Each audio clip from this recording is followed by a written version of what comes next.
नमस्कार दोस्तों, स्वागत है आप सभी साथियों का स्मार्ट स्टडी यूट्यूब चैनल पर। साथियों, आज है 15 जून 2023 और आज एसएससी एमटीएस के पहले शिफ्ट का पेपर हो चुका है। और पहले शिफ्ट में जो क्वेश्चंस पूछे गए हैं उन क्वेश्चनों को देखेंगे बिल्कुल सुपर फास्ट स्पीड में।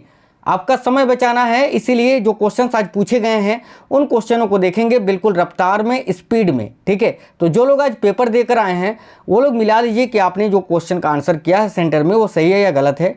और साथियों, जिनका पेपर अभी आने वाले दिनों में है वो तो ज़रूर देखिए, क्योंकि किस टाइप के क्वेश्चन पूछे जा रहे हैं, कहाँ से आपको क्या पढ़ना है वो आपको वीडियो में अंदाज़ा लग जाएगा। तो अंत तक जरूर देखना, कोई भी क्वेश्चन को स्किप नहीं करना है। सभी लोग वीडियो को लाइक जरूर कर दीजिएगा। साथियों, अपने सभी दोस्तों के साथ जरूर शेयर करना और नए साथी जितने भी हैं चैनल को सब्सक्राइब करके बेल आइकन को ऑन कर लीजिएगा।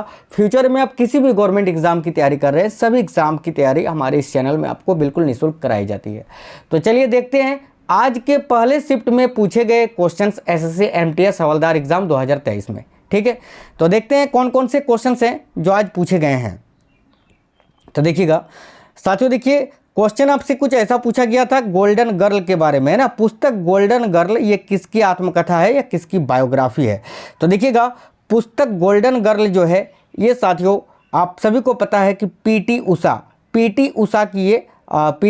की आत्मकथा है। और इसका लेखक जो है वो पीटी उषा और लोकेश शर्मा ने मिलकर लिखा है। ठीक है, याद रखना इस पुस्तक को, गोल्डन गर्ल पुस्तक को किसने लिखा है तो पीटी उषा और लोकेश शर्मा ने मिलकर। और देखिए ये जो गोल्डन गर्ल है साथियों पीटी उषा, इनको उड़न परी के नाम से भी जाना जाता है, ये चीज़ आप याद रखना, उड़न परी। ठीक है, चलिए आगे आपसे एक क्वेश्चन पूछा था कि 42वें संविधान संशोधन के तहत कितने मौलिक कर्तव्यों को शामिल किया गया है। तो बहुत ही अच्छा ये क्वेश्चन पूछा गया है और आई होप आप सभी साथियों ने इस क्वेश्चन को बिल्कुल करेक्ट किया होगा। तो देखिए 42वें संविधान संशोधन ये 1976 में पारित हुआ था, ये आप सभी को पता है। तो देखिए 1976 के 42वें संविधान संशोधन अधिनियम द्वारा 10 मौलिक कर्तव्यों की सूची को संविधान में शामिल किया गया था। तो अगर आपसे क्वेश्चन ये पूछा गया था कि कितने मौलिक कर्तव्यों को शामिल किया गया था तो फिर आपका राइट आंसर 10 हो जाता और आप सभी ने इस क्वेश्चन को बिल्कुल सही किया होगा। चलिए आगे आपसे एक क्वेश्चन पूछा गया था कि भारत में पहली बार अनियमित, है ना, अनियमित जनगणना कब हुई थी।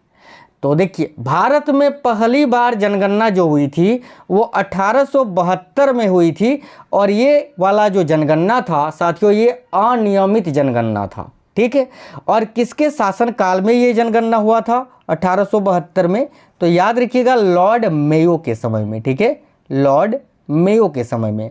और आप सभी को ज्ञात होगा, आपने पढ़ा होगा कि 1881 में जो जनगणना हुई थी वो नियमित जनगणना थी। ठीक है, प्रत्येक 10 वर्ष के अंतराल पर जो जनगणना होती है वो 1881 से इसकी शुरुआत हुई है, तो ये नियमित जनगणना हो गया।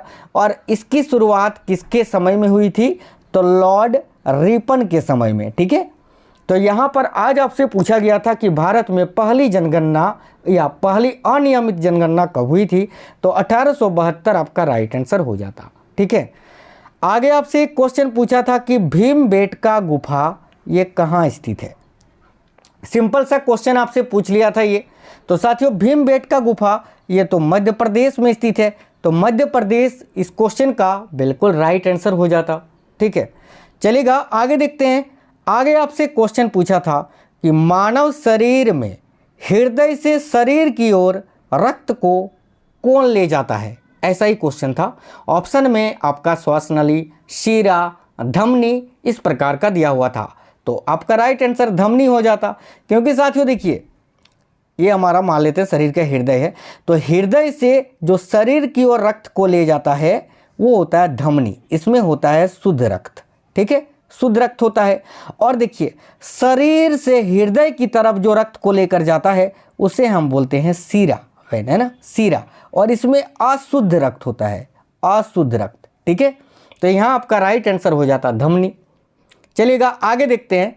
आगे आपसे क्वेश्चन पूछा था कि यामिनी कृष्ण मूर्ति किस नृत्य से संबंधित है।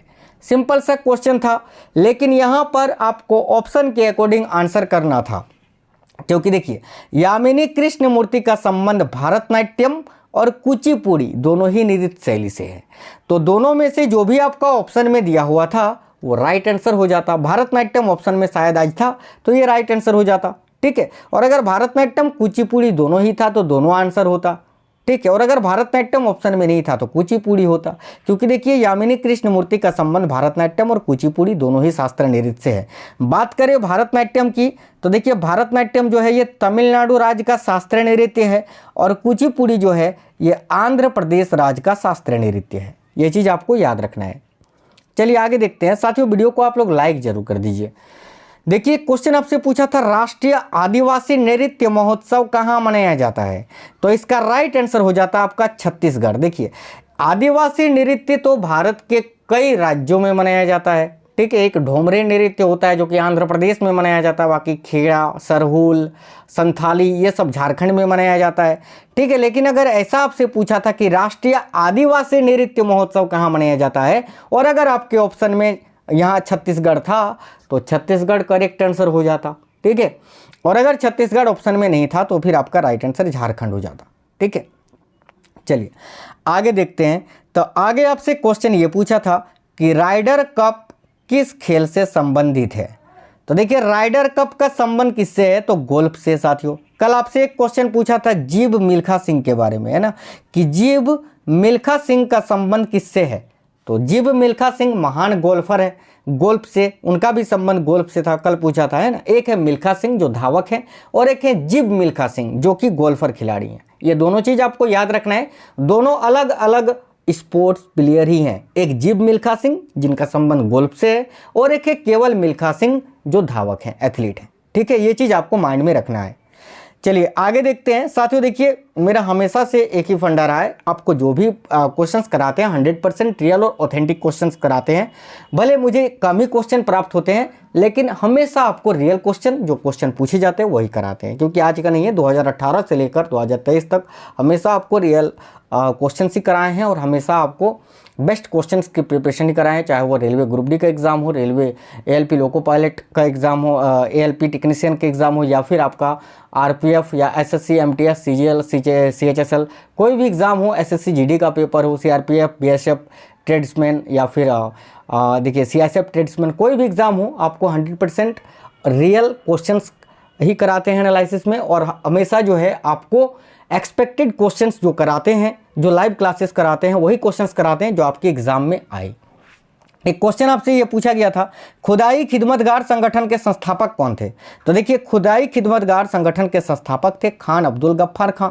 तो खान अब्दुल गफ्फार खां आपका इस क्वेश्चन के लिए बिल्कुल करेक्ट आंसर हो जाता। आगे आपसे एक क्वेश्चन ये पूछा था कि दिलवाड़ा का जैन मंदिर कहाँ स्थित है, तो यार सिंपल सा क्वेश्चन है, दिलवाड़ा राजस्थान में है। तो देखिए दिलवाड़ा का जैन मंदिर जो है ये राजस्थान में स्थित है जो कि जैन धर्म से संबंधित है ना, जैन धर्म से ये संबंधित है। राजस्थान इस क्वेश्चन का राइट आंसर हो जाता। आगे आपसे एक क्वेश्चन ये पूछा था कि 2022 में लोहा का सबसे बड़ा निर्यातक देश कौन सा बना है, तो इसका राइट आंसर हो जाता साथियों चीन, है ना, क्योंकि 2022 में देखिए जून 2022 तक शायद ऐसा आपसे पूछा था, है ना। तो 2022 में लोहा का सबसे बड़ा निर्यातक देश जो है वो चीन है साथियों। भारत का स्थान चौथे स्थान पर है, ये भी आपको याद रखना है। अगला क्वेश्चन आपसे पूछा गया था द थर्ड पिलर, है ना, द थर्ड पिलर पुस्तक के लेखक कौन है। सिंपल सा क्वेश्चन था, अगर आपने पढ़ा होगा तो सिंपल होगा और नहीं अगर जानते थे तो फिर टफ हो गया होगा। तो देखिए द थर्ड पिलर पुस्तक के लेखक है रघुराम राजन जी, ठीक है, भारत के आरबीआई बैंक के यानी भारत का जो केंद्रीय बैंक है उसके पूर्व गवर्नर रघुराम राजन।